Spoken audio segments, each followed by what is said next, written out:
Last night, we witnessed probably the best duel between two players all season long, between Victor Wembanyama and Jalen Brunson, man. At one point in the second quarter, we see the Spurs up on the New York Knicks by 21 points, man. It was like, yeah, they was up 21 points. And by halftime, the Knicks was able to shave down the lead to 17 points. And by the end of the third quarter, it was down to just 3 points, man. It was a game, I ain't gonna lie. And once the game got to the fourth quarter, the Spurs will push the lead back up to 12 points. But with the back and forth fourth quarter, the Knicks was able to steal the lead on a DiVincenzo 3 in the corner. You know what I'm saying? But the game will end up being forced to overtime by Wemby's game-tying free throws. Going into overtime, Wemby hit a shot clock beating 3, man. This guy he's so entertaining to watch. Like, this guy could do it all at 7'4", and the fact that he could hit that 3 at that time was just crazy. And that was the nail in the coffin. You know what I'm saying? That was the nail in the coffin. And they beat the Knicks 130 to 126. Key matchup. Let's talk about the key matchup. Jalen Brunson versus Victor Wembanyama. Let's start by talking Wemby. Wemby dropped 40 points, shooting 13 for 22 from the field and shooting 4 for 9 from the 3.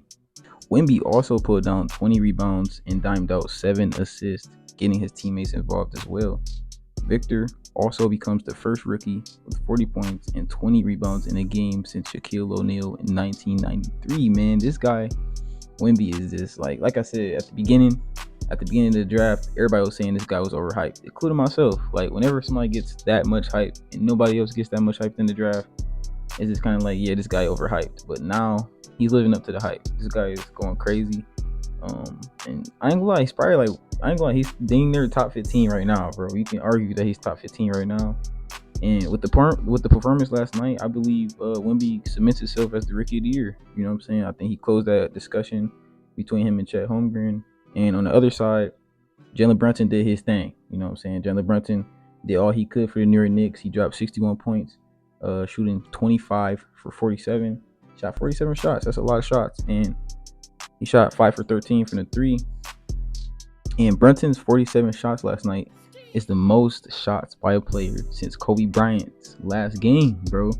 And Kobe took 50 shots in his last game. So that is crazy. That just shows how much Jalen Brunson and the New York Knicks truly miss Julius Randle, who's out with a shoulder injury right now.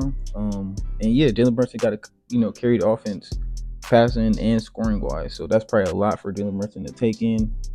He didn't have that many assists last night. He only had 6 assists. Seeing that he shot 47 shots, we see why he only had 6 assists. He put that cape on his back and he tried to will this Knicks team back to victory, but Wemby and the Spurs were just a little too much. And I want to get into the Spurs a little bit, like I said, because this team has a lot of potential going forward with just him, with just Wemby alone. Like, this guy can do a lot on the floor, and if you put the right guys around him, this Spurs team can have a lot of championships here in the near future. You know what I'm saying? They got a couple guys that you can look at, like Devin Vassell, who could drop 30, but you know what I'm saying? You want to put somebody next to him that's going to like really, give Wemby a chance in the playoffs. So, like I said, Wemby's so special. And like I said, I don't think we'll ever see a rookie like Wemby, 7'4", that can just do the things KD can do. It's scary. And then on the other side, we got Brunson, man. Like I said, probably one of the more craftier guards in the league, standing at 6 foot, 6'2". He scored 30 of his points. 30 of his 62 points came from in the paint. So that just shows how tough, Jalen Brunson is at getting his buckets. He's crafty.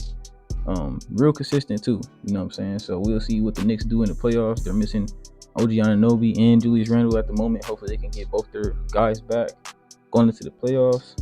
And hopefully the Spurs can build around Wemby the right way. You guys, let me know down below in the comments if you enjoyed today's video. Like I said, that's probably like one of the best duels we had all season. Let me know if you agree or disagree. I hope you guys enjoyed today's video. If you did, smash that like button. Leave me a comment down below on what you would like to see next. I love you guys, and until the next video, you dig.